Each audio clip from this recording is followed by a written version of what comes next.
Welcome into WCSN's continuing coverage of Arizona State volleyball. I'm Andre Simden, joined by some other members of the coverage team. I have Jacob Franklin to my right, Eliav Gabay and Bobby Kraus to my left. And Jacob, we'll start with you. 4,900 strong tonight was the crowd at Wells Fargo Arena for the first home match this season, and they came out loud in the first three sets and really helped ASU feed off of that momentum. And then in the fourth and fifth set, we kind of felt a tangible difference there. What did you notice from this crowd and how it affected this Sun Devil team?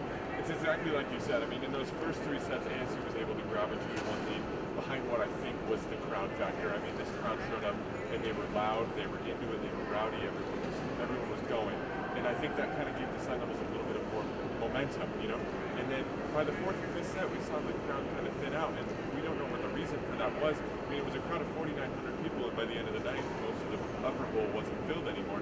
And so I think maybe that kind of decreased a little bit of the momentum that the Sun Devils had going for themselves, and it maybe factored into their fourth and fifth set losses.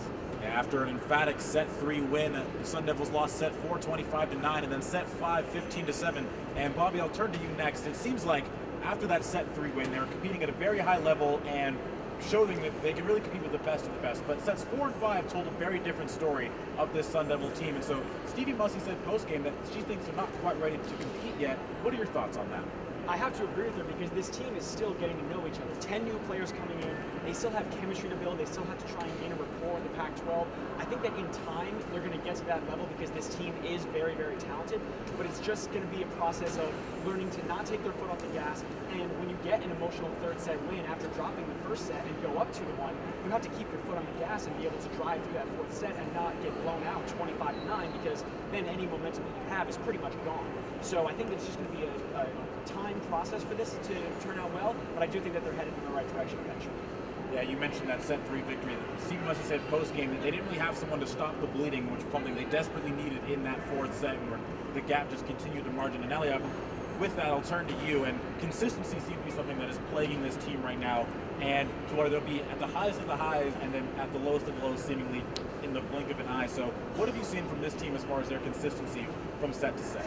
Well, really, the inconsistency was the theme of this game, and Mussey touched on that in postgame where she said that they were playing at high levels a lot, but they just couldn't make it last, and that was the real problem here.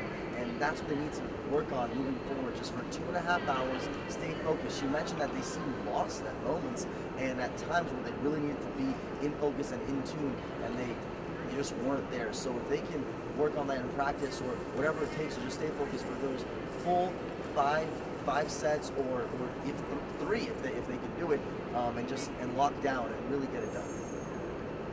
That about wraps it up here from Wells Fargo Arena. Stay tuned for the rest of our coverage on CronkiteSports.com. For Jacob Franklin, Eliav Gabay, and Bobby Kraus, I'm Andre Sims saying so long from Wells Fargo Arena. Arizona State Sun Devils dropped the match to the Oregon Ducks, 3 sets to 2.